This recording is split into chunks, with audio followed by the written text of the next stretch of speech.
नमस्कार साथियों, मैं प्रशांत आप सभी लोग का स्वागत करता हूं। बहुत सारे फ्रेंड्स पूछ रहे हैं कि सर एनपीएस का जो फॉर्म भरा जा रहा है उसमें सब्जेक्ट का कॉम्बिनेशन क्या होगा। ओबीसी वाले भर सकते हैं, एससी एसटी का क्या सर्टिफिकेट है।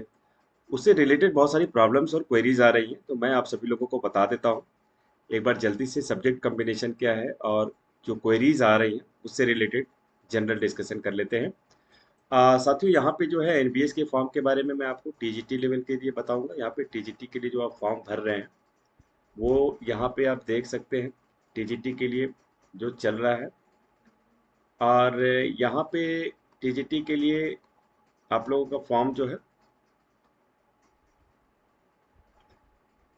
आप देख सकते हैं एसेंशियल क्वालिफिकेशन जो है टीजीटी के लिए 4 ईयर इंटीग्रेटेड डिग्री कोर्स होना चाहिए। मतलब आपका जो ग्रेजुएशन है ये 4 ईयर्स का होना चाहिए।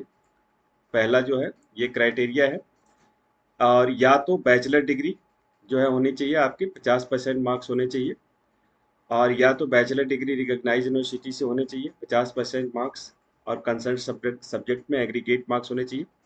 तो इस तरह से जो है 2 साल तक और 3 साल तक कौन कौन से सब्जेक्ट पढ़े हुए होने चाहिए ये मैं आपको बता देता हूँ।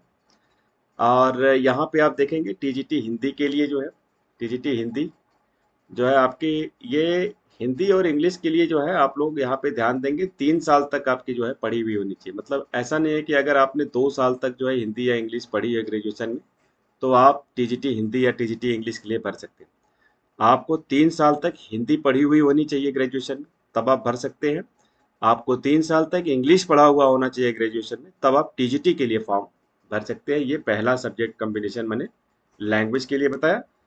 और टीजीटी मैथ्स के लिए जो है आप लोग यहाँ पे देख सकते हैं मैथमेटिक्स जो है के साथ एक सब्जेक्ट आपका होना चाहिए फिजिक्स, केमिस्ट्री, इलेक्ट्रॉनिक्स और कंप्यूटर साइंस, स्टैटिस्टिक्स होने चाहिए। मतलब मैथमेटिक्स के साथ जो है आपका ये एक सब्जेक्ट होना चाहिए फिजिक्स, केमिस्ट्री या स्टैटिस्टिक्स, इलेक्ट्रॉनिक, कंप्यूटर साइंस।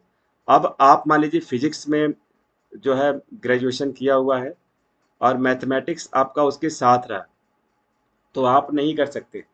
आपका मैथ्स जो है वो इम्पॉर्टेंट है। मैथ्स जो है वो 3 साल तक होना चाहिए। ये जो है इम्पॉर्टेंट है।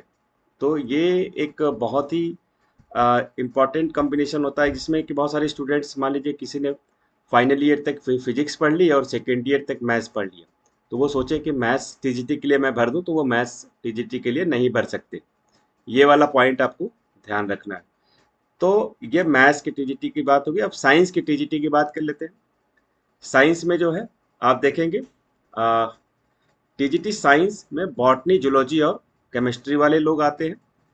और यहाँ पे जो है बॉटनी, जूलॉजी और केमिस्ट्री जो है या तो 3 साल तक आपका पढ़ा होना चाहिए ग्रेजुएशन में। The candidate should have studied botany, zoology and chemistry during the 3 years of study in graduation. या कुछ यूनिवर्सिटीज हैं जो फाइनल ईयर में जो है कोई एक सब्जेक्ट अलाउ करती, तो इसमें से जो है आपके पास कम से कम 2 सब्जेक्ट कोई जो है 2 साल तक पढ़ा होना चाहिए। जैसे बॉटनी, जूलॉजी और केमिस्ट्री कम से कम 2 साल तक ग्रेजुएशन में होना चाहिए। ठीक है, ये वाला भी चलेगा। बॉटनी, जूलॉजी और केमिस्ट्री कोई 2 साल तक पढ़ी हो और बॉटनी, जूलॉजी और केमिस्ट्री में से कोई एक जो है वो फाइनल ईयर तक आपका रहा हो। तो ये जो है एक बहुत ही दूसरी महत्वपूर्ण बात बता रहा हूँ। इसके बाद जो है ऑनर्स वाले, ऑनर्स में मान लीजिए किसी ने एक सब्जेक्ट में जूलॉजी में मान लीजिए ऑनर्स किया है, तो ये फाइनल ईयर में जूलॉजी रहा हो लेकिन सेकेंड ईयर तक उनका केमिस्ट्री रहा हो, सेकेंड ईयर तक उनका बॉटनी रहा हो, तो वो फॉर्म फिल कर सकते हैं। इसके बाद टीजीटी सोशल साइंस आप देख सकते हैं। इसका कॉम्बिनेशन जो है सोशल साइंस में हिस्ट्री विथ ज्योग्राफी, इकोनॉमिक्स या पॉलिटिकल साइंस होना चाहिए, या geography with history, economics, political science होना चाहिए कॉम्बिनेशन में। या हिस्ट्री, ज्योग्राफी यहाँ पे 3 साल तक पढ़ा हुआ होना चाहिए ग्रेजुएशन में। या ऑनर्स डिग्री में आपके मान लीजिए कोई एक सब्जेक्ट, मान लीजिए हिस्ट्री आपने 3 साल तक पढ़ी है, तो आपको सेकेंड ईयर तक, कम से कम फर्स्ट ईयर और सेकेंड ईयर तक उसमें इकोनॉमिक्स होना चाहिए, पॉलिटिकल साइंस होना चाहिए, ज्योग्राफी होना चाहिए। इस तरह से जो है आपका एसएसटी का कॉम्बिनेशन बनेगा। टीजीटी थर्ड लैंग्वेज में जो है आपकी रीजनल लैंग्वेज से आपने इलेक्टिव सब्जेक्ट सब्जेक्ट के रूप में 3 साल तक उसको पढ़ी हो, जैसा कि गारो, मलयालम, मिजो, उर्दू, खासी, ये सब जो है रीजनल लैंग्वेज आपके 3 साल तक ग्रेजुएशन में होनी चाहिए। यहाँ पे जो है इंपॉर्टेंट नोट है, 50% मार्क्स होने चाहिए आपके ग्रेजुएशन के अंदर।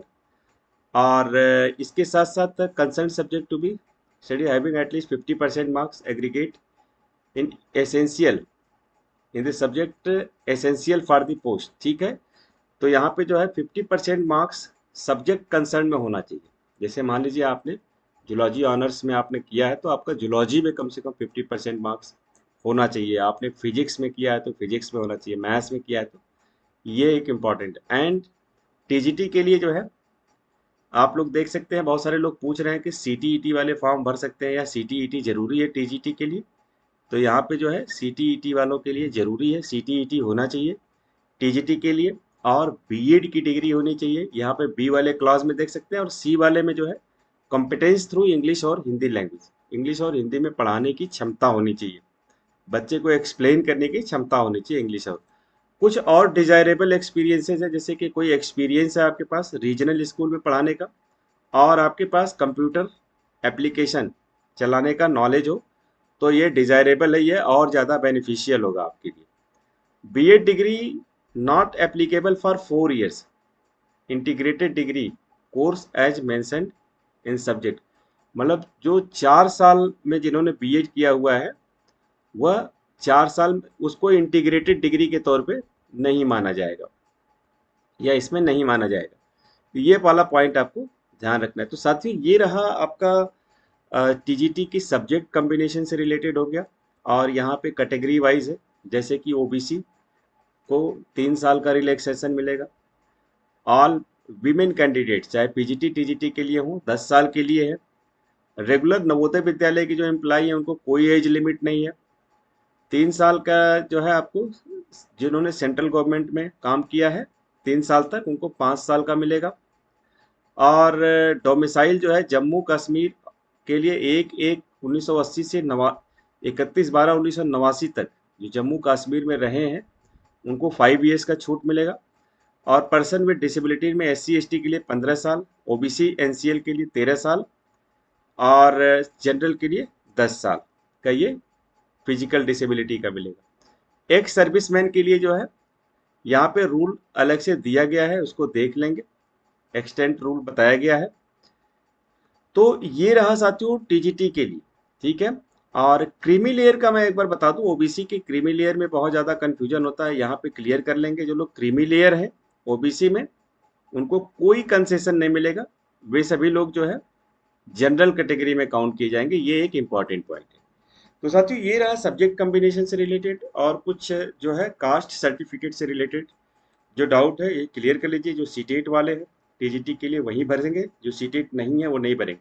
और एक महत्वपूर्ण बात और बता दूं कि अपीयरिंग वाले कैंडिडेट्स, जहां तक मेरी पूरी जानकारी है, कोई नहीं भर सकता। अगर आप बीएड फाइनल ईयर में है, सीटेट में अपीयरिंग है, या कुछ कोई भी चीज़ अपीयरिंग जहां पे चल रहा है वो नहीं माना जाएगा। या आप अपने ग्रेजुएशन में अपीयरिंग में है, कहीं कुछ भी नहीं, आपके पास फाइनल उसकी डिग्री होनी चाहिए, सर्टिफिकेट होनी चाहिए, तभी आप फॉर्म भर पाएंगे। मतलब आपके पास फाइनल वो कंप्लीट होना चाहिए। ये वाला एक बहुत ही महत्वपूर्ण पॉइंट है जो कई बार डाउट में आ रहा है कि हम अपीयरिंग कैंडिडेट है, क्या हम भर सकते हैं? तो नहीं भर सकते हैं। साथियों इसी शुभकामनाओं के साथ कि सभी लोग आई होप कि फॉर्म भर रहे होंगे, तमाम तरह की डिफिकल्टीज आ भी रही होंगी, उसको क्लियर करते हुए फॉर्म को भरिएगा। और फॉर्म सभी लोगों को भरना है। जितने भी लोग यहाँ पे इस चैनल को सुन रहे हैं, देख रहे हैं, अगर आप एलिजिबल हैं तो जरूर भरें। ये आपके लिए एक अपॉर्चुनिटी हो सकती है। एटलीस्ट आप एग्जामिनेशन हॉल तक पहुंचेंगे, आपको एग्जाम का ट्रेंड पता चलेगा। एनबीएस में बैठेंगे, आपको केबीएस में फायदा आएगा।